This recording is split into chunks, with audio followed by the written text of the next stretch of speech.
오늘 말씀은 갈라디아서 1장입니다. 갈라디아서 1장 1절부터 10절입니다.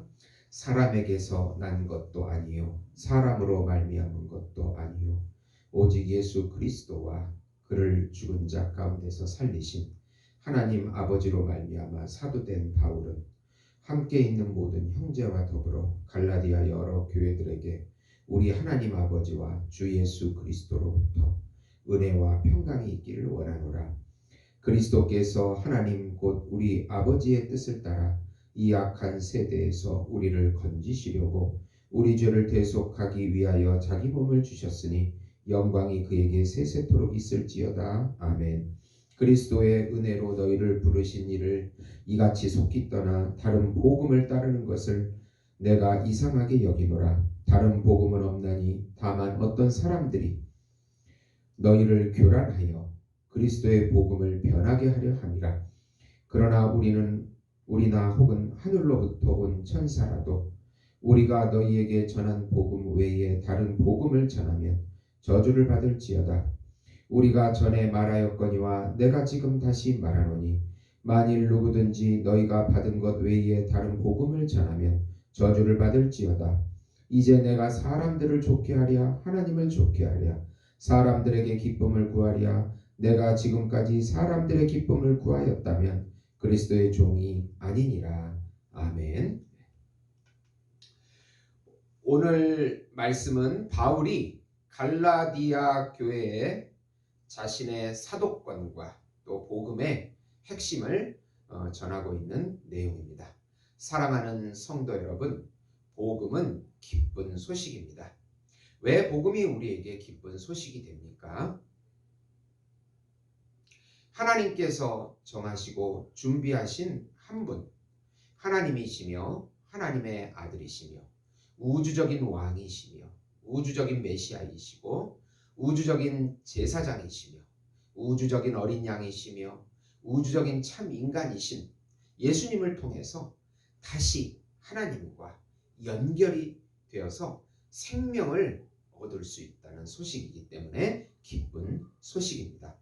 예수님의 십자가의 죽음과 부활을 통해서 예수님의 죽음이 우리 죽음을 대신하고 예수님의 순종이 우리의 순종을 대신하여서 예수님의 의를 우리의 의로 여겨주셔서 하나님 앞에 의인으로 여겨주셔서 하나님의 생명을 누리게 해주신다는 소식이기 때문에 기쁜 소식입니다. 죄와 사망에서 해방시켜 주시고 율법의 종에서 해방시켜 주시고 또 세상에서도 해방시켜 주시고 자기 자신에게서도 해방시켜 주시고 사단에게서도 해방시켜 주셔서 영원한 생명과 안식과 평강을 지금 여기서부터 영원히 누리게 해주신다는 소식이기 때문에 기쁜 소식인 것입니다. 예수님을 소유함이 모든 것을 소유한 것입니다. 예수님을 믿음으로 마음껏 누리시는 성도 여러분이 되시기를 예수님의 이름으로 축원드립니다. 우선 바울은 자신의 사도권이 사람에게서 나온 것이 아니고 예수님과 하나님에게서 나온 것임을 주장하고 있습니다. 갈라디아 교회는 사도 바울이 1차 여행 기간에 제일 먼저 갈라디아 지역에서 개척한 교회입니다. 그러던 차에 잘 성장하다가 2차 선교 여행이 마칠 때쯤 고린도에서 갈라디아 교회 소식을 듣게 됩니다. 교회가 거짓 유대 교사들로 인해서 혼란스러운 상황이 되었다는 소식을 듣고 거기서 고린도에서 바로 갈라디아서를 쓰게 됩니다. 이 거짓 교사들은 율법과 할례가 구원의 조건이 된다고 그렇게 주장하고 큰 혼란에 교회가 빠지게 됩니다. 그래서 바울은 복음의 핵심을 전할 필요를 느끼고 자신의 사도권은 오직 예수님과 하나님에게서 나온 것임을 먼저 주장합니다. 당연히 그 거짓 교사들은 사도 바울의 사도권에 대해서 문제를 제기했을 것입니다. 그리고 예수님의 성육신은 바로 우리 죄를 위한 대속제물이라는 복음의 핵심을 전합니다. 우리의 오직 영광은 예수님께만 올려져야 함을 말씀합니다. 예수님을 우리 마음으로 채워야 예수님의 형상을 닮아가게 됩니다. 거기에 우리의 율법을 순종한 것이 무슨 공로가 될 수 있겠습니까? 그것이 공로가 됐다면, 조금이라도 공로가 들어간다면 예수님이 성육신할 필요가 없었을 것입니다. 두 번째로 바울은 다른 복음을 전하면 저주를 받는다고 단호하게 말씀합니다. 갈라디아 교인들이 미혹되어 바울에게서 들은 예수 복음 외에 다른 복음을 따라갑니다.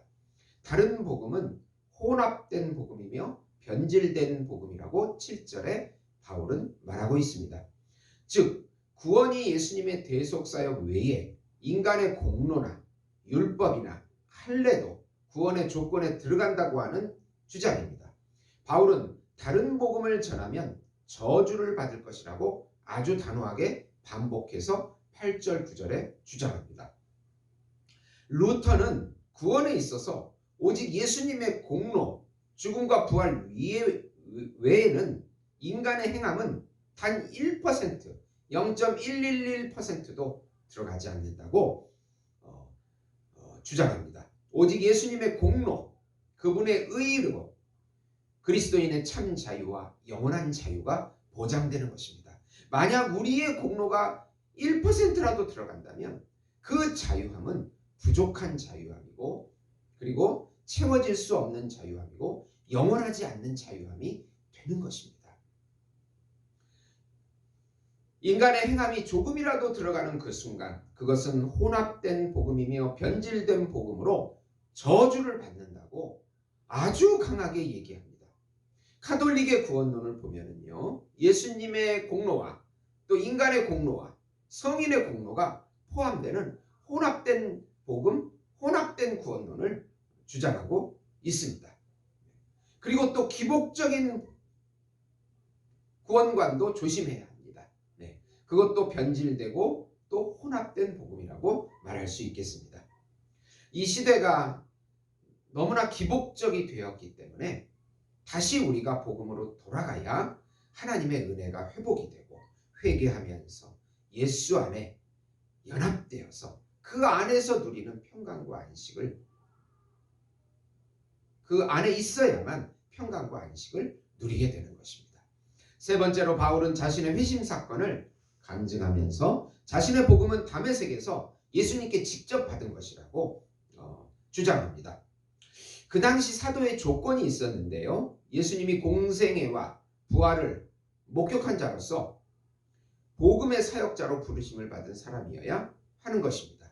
갈라디아에서 온 거짓 교사들이 바울의 사도권에 대하여 의문을 제기하며 혼란을 일으킵니다. 사도 바울은 예수님을 보지도 못한 사람인데 어떻게 자기가 사도라고 그러느냐, 그랬을 것입니다. 그러나 바울은 자신이 복음을 직접 예수님에게서 듣고 사도권을 받았다고 12절에 간증을 하게 됩니다. 자신은 오히려 그리스도인들을 박해하려고 다메섹으로 가는 중에 예수님을 직접 만나 체험을 했다고 15절에 말씀합니다. 그리고 당장 예루살렘 지도자들을 만나지 않고 아라비아를 거쳐 3년 동안 있은 후에 베드로를 만나려고 예루살렘에 잠시 15일 동안 머물렀다고 주장합니다. 자신이 사도권을 인정받기 위해서 사람에게 구하지 않았다고 합니다. 오직 예수님만이 구세주요 참선생이시며 우리의 영원한 새 자아이십니다. 바울이 이렇게 체험과 간증을 하는 것은 자신을 변호하고 복음을 위해서 자신의 사도성을 주장하고 있는 것입니다. 우리의 영적 권위는 예수님을 신뢰하고 믿고 그분을 믿는 믿음에서 나오는 것입니다. 사람에게서 나오는 것이 아닙니다. 우리가 예수님을 알고 예수님을 따라가고 예수님께 통치를 받을 때 바로 성령께서 우리 안에 예수님을 통해서 놀라운 이적과 기적과 또 복음, 열방의 복음 전파할 수 있는 힘과 용기와 능력을 허락해 주시는 것입니다. 로마서 5장 21절에 보면 이는 죄가 사망 안에서 왕노릇한 것 같이 은혜도 또한 의로 말미암아 왕노릇하여 우리 주 예수 그리스도로 말미암아 영생에 이르게 하려 함이라고 말씀하고 있습니다. 사랑하는 성도 여러분, 전염병이 무섭습니까? 경제적인 압박이 무섭습니까? 죽음이 무섭습니까? 우리를 두렵게 할 것이 무엇입니까? 우리 안에 예수께서 연합되어 있기 때문에 우리는 아무것도 두려워할 것이 없습니다. 예수님과 동행할 때 참 행복이 있습니다. 그 행복을 믿음으로 누리시는 우리 예수목장교회 성도 여러분이 되시기를 예수님의 이름으로 축원드립니다. 기도하겠습니다. 성부 하나님 아버지, 죄인인 저희들을 불쌍히 여겨주시고 성령 하나님께서 능력과 지혜로 덧입혀 주시고 예수님께서 성자 예수님께서 우리를 구원해 주시고 우리와 동행해 주셔서 날마다 주님과 깊은 교제를 누리는 저희들 될 수 있도록 축복해 주시옵소서. 예수님의 이름으로 기도드리옵나이다. 아멘.